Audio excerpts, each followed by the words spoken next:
Buenos días, doctor. Vamos a realizar las siguientes preguntas. La primera pregunta es lo siguiente. ¿Cuáles fueron sus primeras lecturas poéticas y qué autores le influyeron? Muchos autores ecuatorianos, Numa Pompilio Ollona, Medardo Ángel Silva, Ernesto Noboa Camaño, que son sonetistas clásicos muy influyentes en la literatura ecuatoriana del siglo pasado. Algunos de ellos, como Noboa y Silva, son los creadores de los grandes pasillos del Ecuador. No son sino sonetos musicalizados. Y conocí a estos poetas cuando yo era un niño, porque mi abuela me envió un cuaderno escrito con su puño y letra. Tenía una letra perfecta y era maestra guayaquileña, Mercedes Díaz, viuda de Arias Illescas. Y ese cuaderno de unas 100 páginas, todo manuscrito, constaba tanto poemas clásicos como epitalamios, epigramas, versos sueltos, versos perfectos, amorfinos, etc. Así que entré en contacto directo con el mundo mágico de la poesía, que me encantó, por un lado. Por otro lado, mi padre era músico y en mi casa ensayaban todos los artistas y mi mundo estaba lleno de música y poesía. Ese es el mundo que yo conocí, por eso mi corazón es bueno. Yo he vivido en medio de un arco iris de alegría. Esa fue mi infancia y por eso creo que el mundo mío está lleno de realizaciones. Así que esos son los primeros escritores que conocí, los primeros sueños. Luego entré al Colegio 5 de Junio, donde entré ya en contacto directo con una literatura superior, Mark Twain, por ejemplo, Julio Verne, por ejemplo, y hasta escritores un poco más complejos, como Flaubert, cuya novelística aprendí, y dentro de los concursos de oratoria y libros leídos siempre tenía una actuación estelar. Así que mi mundo poético empezó muy temprano y mi primer libro de poesía se publicó a los 20 años. Okay. La siguiente pregunta es, ¿qué le motivó o inspiró escribir el poema Soneto a Manta?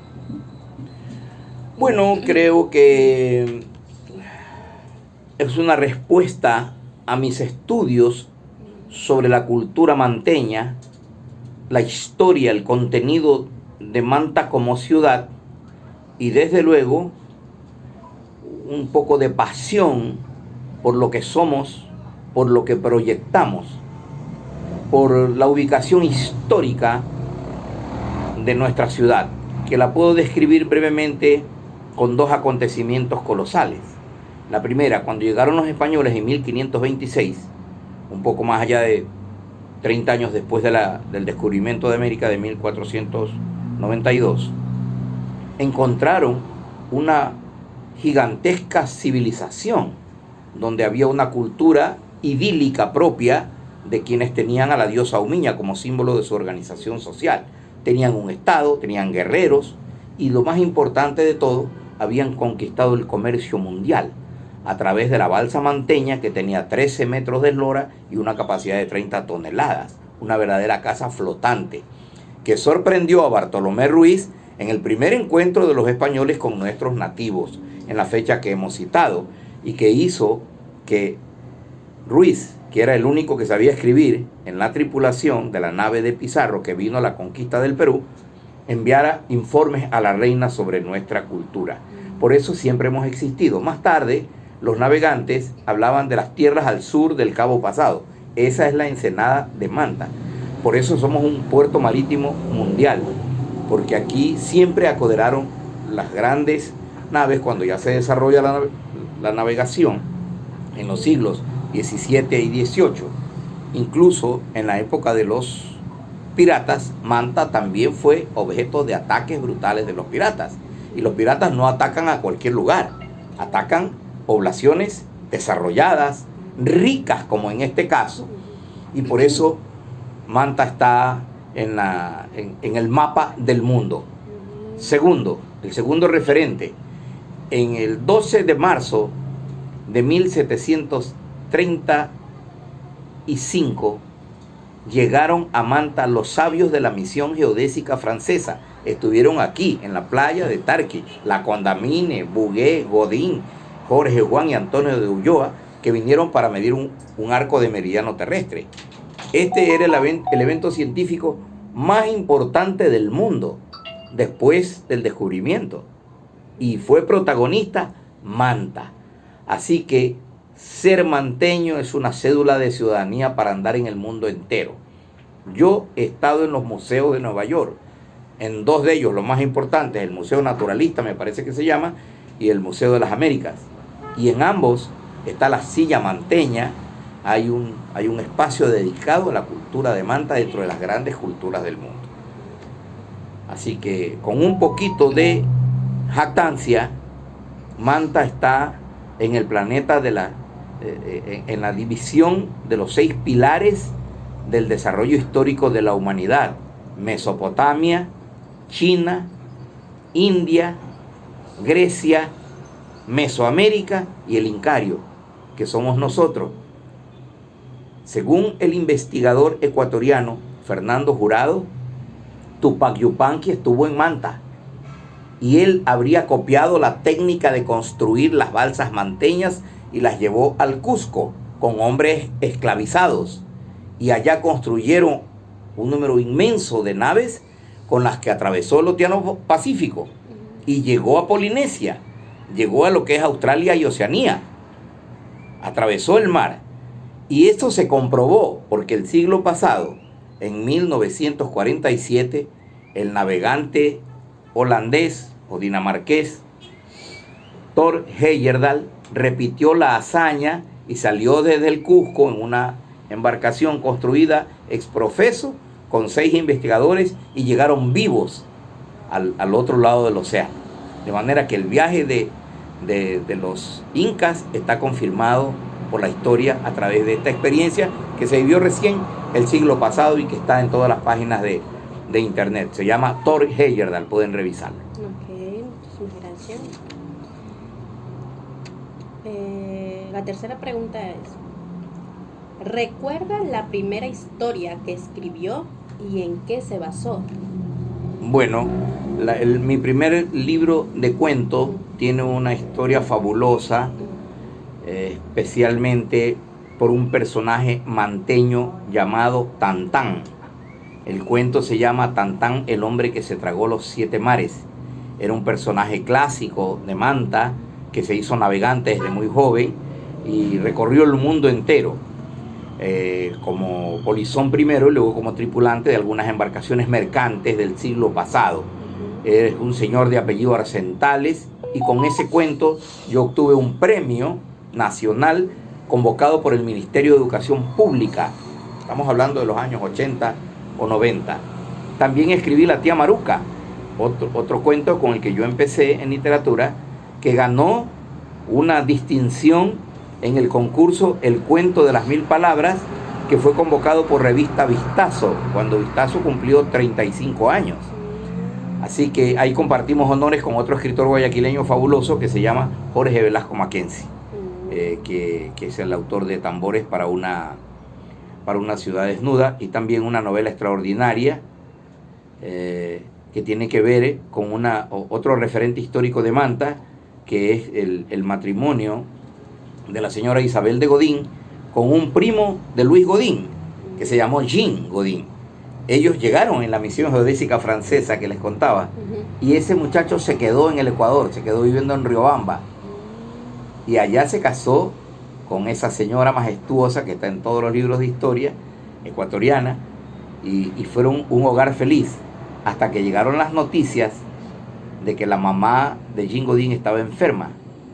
Entonces él emprendió un viaje por el Amazonas, por la jungla, por la montaña, para ir a Guayana Francesa, que era parte de su país, y de ahí partir en barco a Francia a rescatar a su mamá.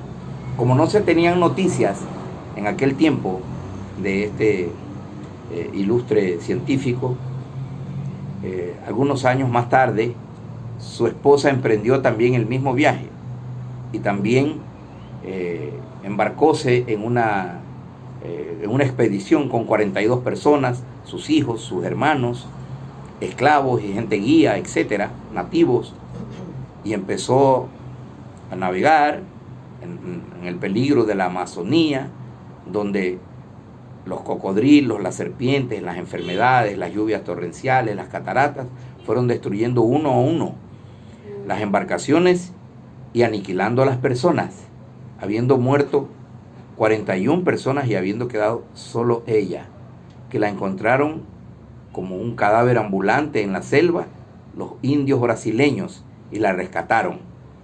Finalmente ella recuperó la razón y llegó a Guayana Francesa, donde encontró a su marido, pero habían transcurrido 21 años. Esa historia colosal está en una novela de Robert Whittaker que se llama La esposa del cartógrafo, ya que este señor Jean Godin era un cartógrafo, un científico, un botánico y todo lo demás. En la ciudad de Riobamba hay monumentos, escuelas y colegios en homenaje a Isabel de Godin. Esa historia también empieza en Manta. Voy a continuar con la siguiente pregunta. Al momento de escribir, ¿planifica las historias detalladamente o las deja surgir sobre la marcha? No planifico nada, porque si planifico, entonces rompo con el esquema que elabora la mente, y a la mente, que es un ferrocarril, no hay cómo controlarla. Lo que les puedo decir a ustedes es que cuando empiezo yo el fenómeno de la escritura, no puedo parar, es una cosa terrible. Como cuando escribí este libro, Rompa la cuerda de la cometa, que es el que está en Amazon, y aquí está. Entonces era en pleno COVID, en el encierro total del principio, además que no me podía mover. Sin embargo, me moví en un momento dado al almuerzo o algo, y cuando volví se me habían perdido 3 páginas que nunca las pude recuperar, y eran bellísimas, pero por el compromiso de terminar la novela las reconstruí de alguna forma. Sé que nunca quedaron iguales, nunca, jamás, pero todo lo demás se mantuvo y finalmente la logré terminar. De modo que no hay como tener esquemas. Los esquemas son solo de pensamiento, solo están en la cabeza, y algunos de manera espontánea desaparecen y vienen nuevos planteamientos, y eso no lo puedes anotar, no lo puedes escribir. Ese es el fenómeno auténtico de la escritura. Eso no quiere decir que no tengo información acumulada o que no puedo consultar un texto, un referente, un dato, etc. Hay 2 clases de literatura, ¿no? La que es de creación, que constituye la novela y la poesía, y la que es de información, como esta, que sí tiene fuente. Es decir, estos son libros de texto y estos son libros de creación, libros de ficción. Pero ¿cuáles se venden más? Increíblemente se venden más los libros de texto, especialmente en este género, que es el género de la motivación, el género de la autoestima, de la autoayuda, de la conquista de los sueños, el género de Ogmandino, de Ralph Waldo Emerson, es el género de el escritor Dale Carnegie, el de cómo hacer amigos e influir sobre las personas. Es el género de la señora Rhonda Byrne, que es actual, del libro El Secreto. Ese es el género.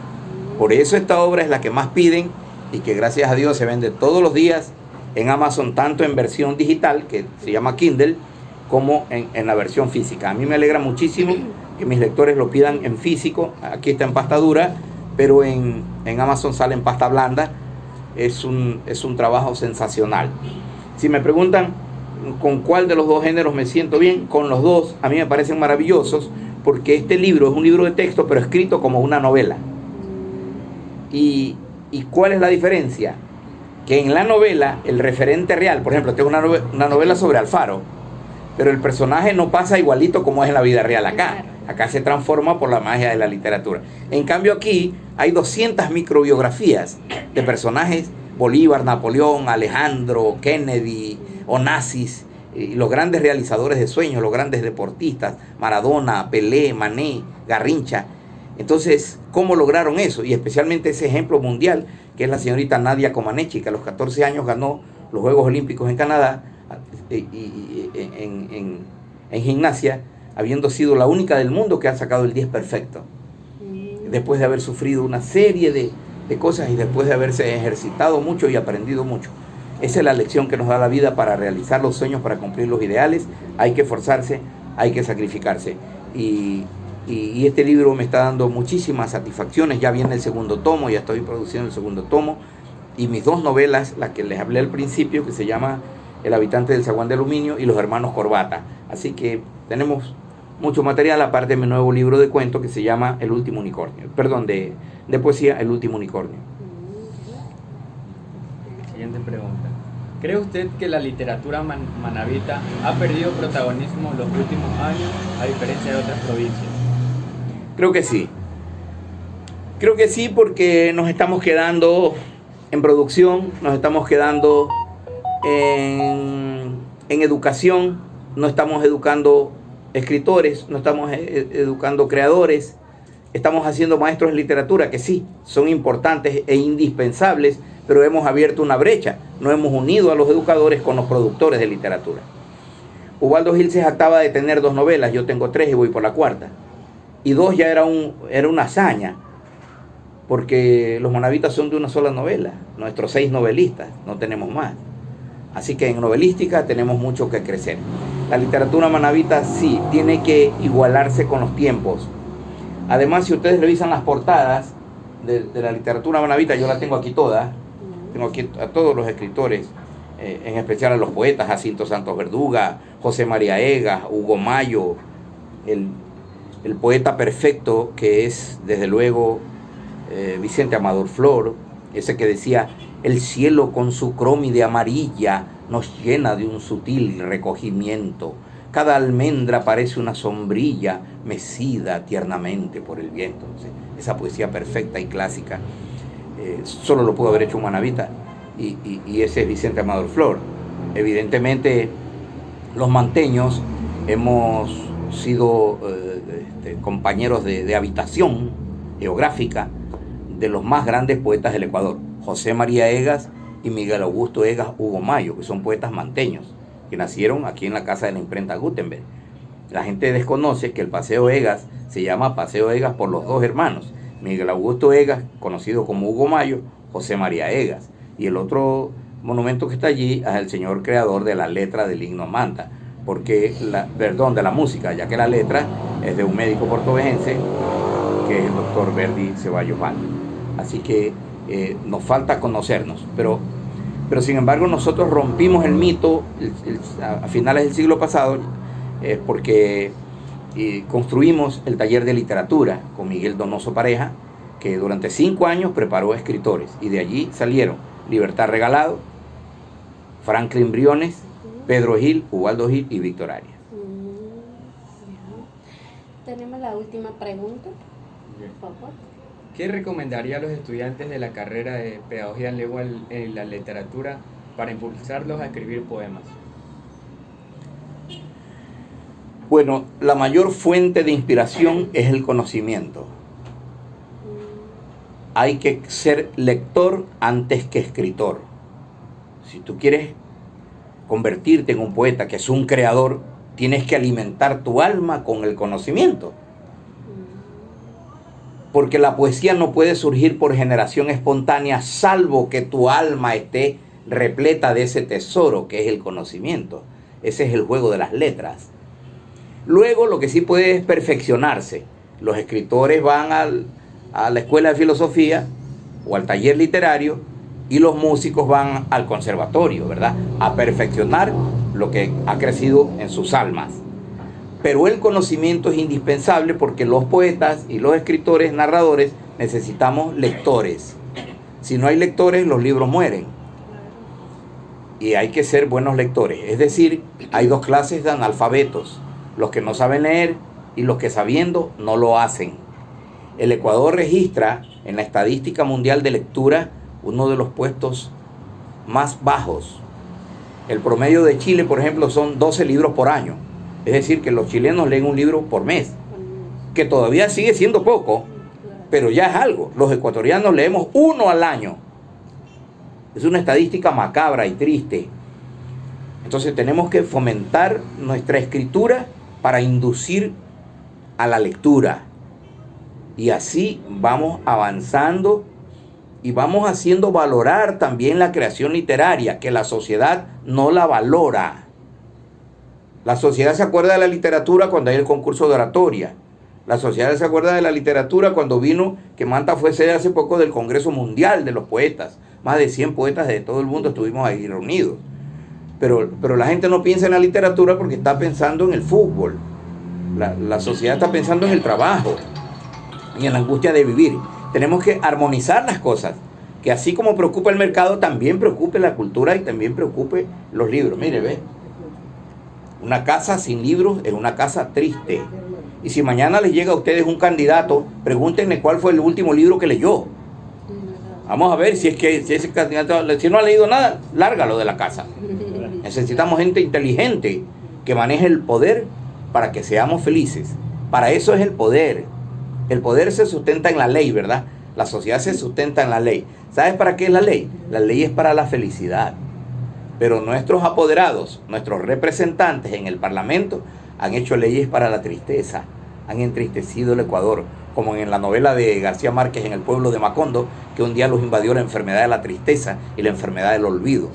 Así nos está llegando, porque lamentablemente quienes llegan a esquemas de poder, especialmente legislativos, fabrican leyes inocuas, leyes tristes, leyes que no conducen a la felicidad. Hoy se mide el índice de felicidad de las naciones. Dinamarca es la nación más feliz del mundo. Y ahí sigue hacia abajo. Ecuador está en un espacio muy triste. Porque lo importante en la vida es ser felices. Esa es la única perfección que es la que buscan los escritores. Y quien no ha leído un libro es un hombre infeliz. Muchísimas gracias, doctor, por la entrevista. Demasiado importante las respuestas que ha dado a cada una de nuestras preguntas y nos favorece mucho. Gracias. Muy bien, estamos a la orden. Cuenten conmigo así.